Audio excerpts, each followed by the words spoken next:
Buenos días. Good morning. I am not a morning person. And I had a long hike on the J train from deep in Bed-Stuy. So I'm hoping that, well, let me not waste any time because I only got a few minutes. Um, I met Teresita a few months ago. I've been meaning to get in touch with her again so we could sit at a bar and hang out because she's really a great hangout person. I want to thank her for inviting me to this and to Olga, who I've not met yet, but we will. Um, and so I agreed to do this. I didn't understand what my role in an arts symposium would be. I'm still not quite clear on it, but I'm expecting I'll learn a great deal today. Uh, but I agreed, and then I got this really provocative set of questions. Who are U.S. Latinos? What makes up this diverse group? And then the census. And I could talk about this for months, not just days, months, because I've really become, especially with the Afro-Latino Forum, I've really become obsessed almost with the way we are documented, how they quantify uh, Latinos, and what are Latinos. So I'm going to take the question and flip it around and try very quickly to give you a history of the U.S. Census, an explanation of how the terms come up, Hispanic, Latino, Spanish origin, and my thoughts on the problematics of how the census and every other agency and institution in this country deals with the notion of Latinos, Hispanics, and Spanish origin. Can I get, I'm not quite sure how to work this thing. What button do I press? That's it. Okay, well, here you have the Pew Center's graphic um, historical timeline of the U.S. Census, which starts in 1790. It's kind of far back to go, but the Constitutional Convention in 1790 was the first incidents of talking about the census, right? There was an agreement that every 10 years there would be a census that would do basically an inventory of the resources in the United States, including the people. And the people were really important. It included a determination as to the electoral college, who would go to the House of Representatives. The whole democratic system kind of rested on how many people there were and how they would be represented in this new democracy. So one of the first things that happens in that particular case is the determination of how to count slaves, because in 1790 they were slaves. So the pro-slavery forces were able to negotiate a compromise that would count all enslaved peoples as 3/5 of a person. They weren't a full person because that wouldn't have been fair. The North wouldn't have accepted it. So the compromise was that each African slave or enslaved African would be counted as 3/5, and that would decide how much power the pro-slavery forces had within the new government. One of the things that it demonstrates is that this table is that there have also been frequent changes over the course of the census. Almost every 10 years, there's a slight change or a major change in how people get counted. So that 3/5 rule ruled until 1865. But other things changed. The only constant in the census is the category of white. And that's that big line up in the front and the top. White is white is white. Always. It's the protected category. Nobody can challenge that one. Everybody else gets shifted into various categories, including things like mulatto, octoroon, quadroon, categories that were basically confined to people of African descent. I only mention that particular instance to demonstrate that within the U.S. notions of race, there have been various ideas of what blackness was. This is important because when we talk about Latinos, invariably one of the things that comes up is that Latinos have a very unique way of looking at race because we see variation. Variation has existed among African Americans as well in how the U.S. federal government defines blackness among African Americans. So it's not unique to Latinos. They are also often designations that have nothing to do with the reality that people live.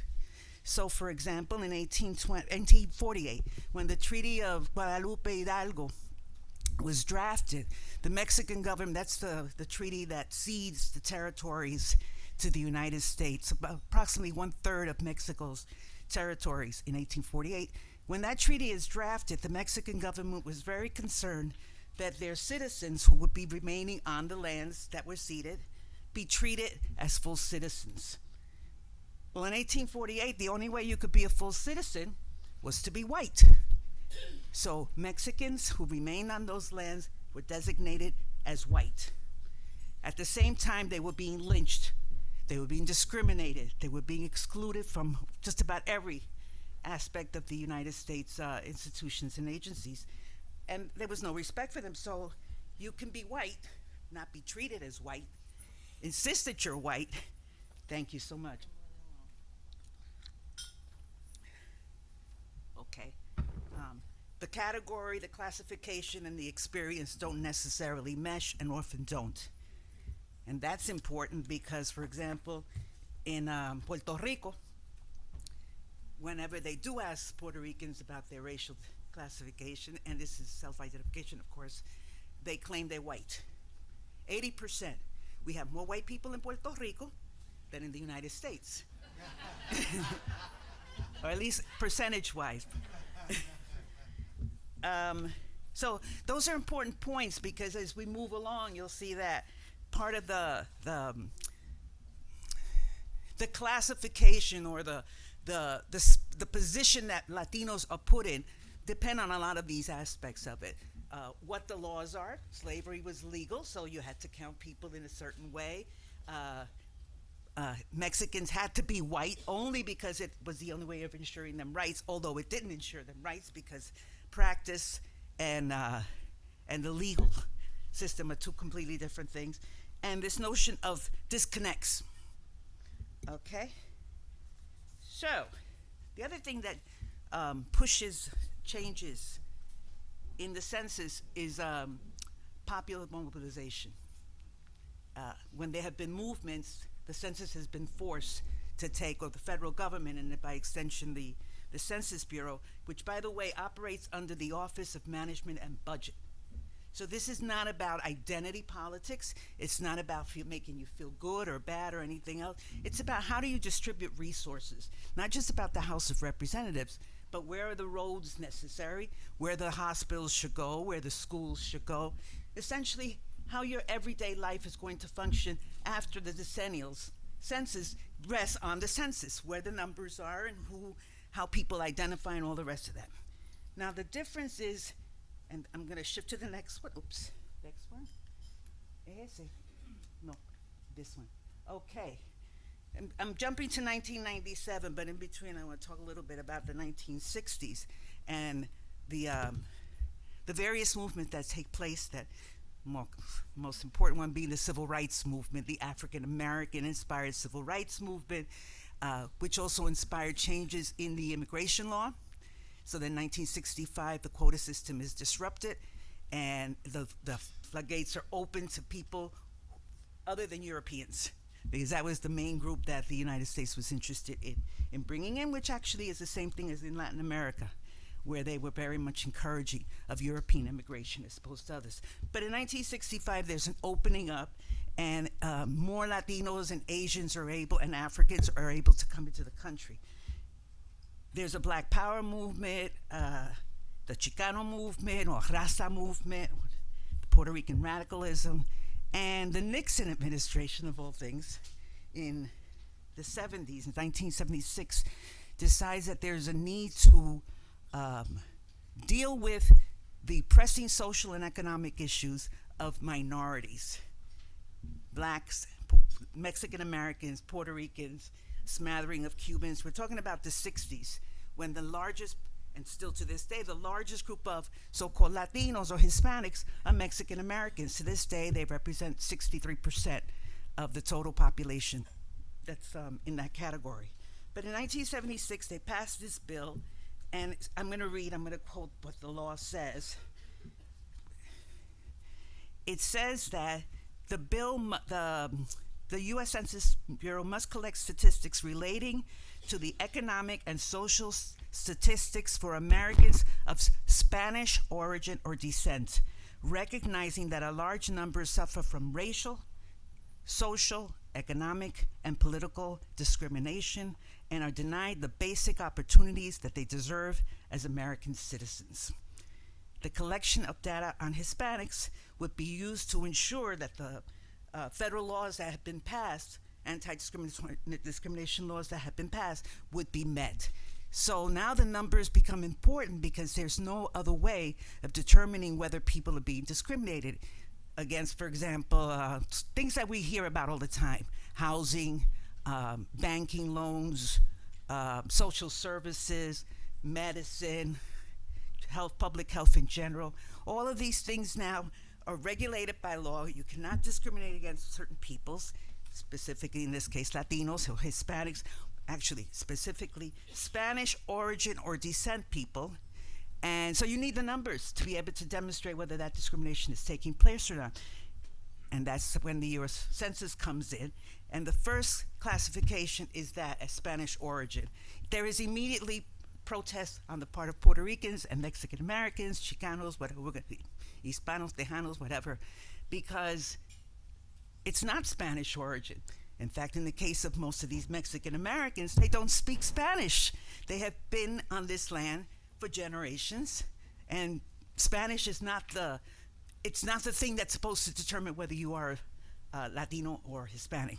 So one group, specifically LULAC and a lot of these other generally conservative organizations, but that have been civil rights oriented, push for the Hispanic, which is not much more helpful. And another group is pushing for Latino. And that's why but then the census, instead of eliminating and going for the next one, for example, I've always used the @ sign for male and female. Now we're using the X. You evolve, you move into a new space and a new way of thinking, and the census doesn't do that. What they do, is they add on. So what they added on, I think actually that this is not the right one. Okay, Hispanic. Those who trace their origins, you can read for yourselves. And what we have done is evolve into embracing Brazil and Haiti as also part of this Latino complex or community, okay? So we do that in practice, the Latino, Latina, but in law, that's not the case.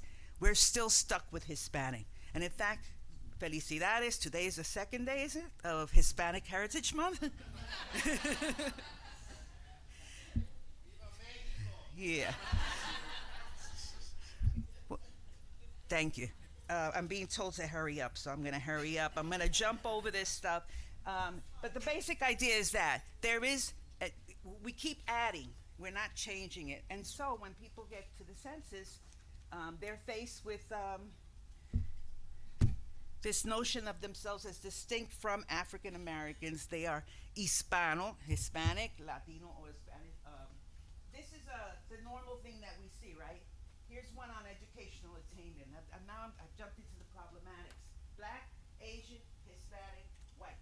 And one of the other things that the census did, or rather the law did, in the 70s, was that it determined that there were two ethnic groups in this country: Hispanics and everybody else. And at the same time, it says Hispanics can be of any race, right? So racially, we can be black, white, etc. Ethnically, we're distinct from everybody else in the United States. It's a bit problematic. And what ends up happening is this: when we get statistics on the educational attainment by race, what's Hispanic doing here? What's Hispanic doing there without cutting it down into black, white, Asian, Indian? All this diversity that we supposedly have, it's totally unacknowledged. All right? So there's that. It becomes particularly important when you look at things like this.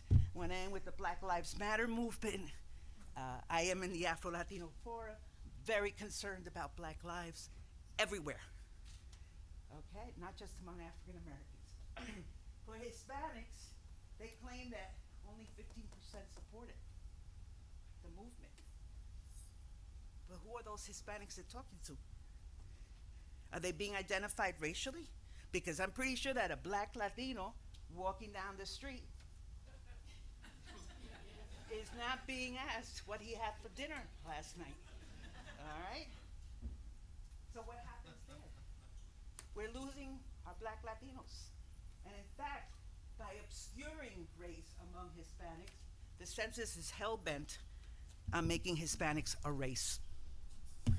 And that's what's going to happen in 2020. And with that, I'm going to end, because he just told me I had to stop. I'd be very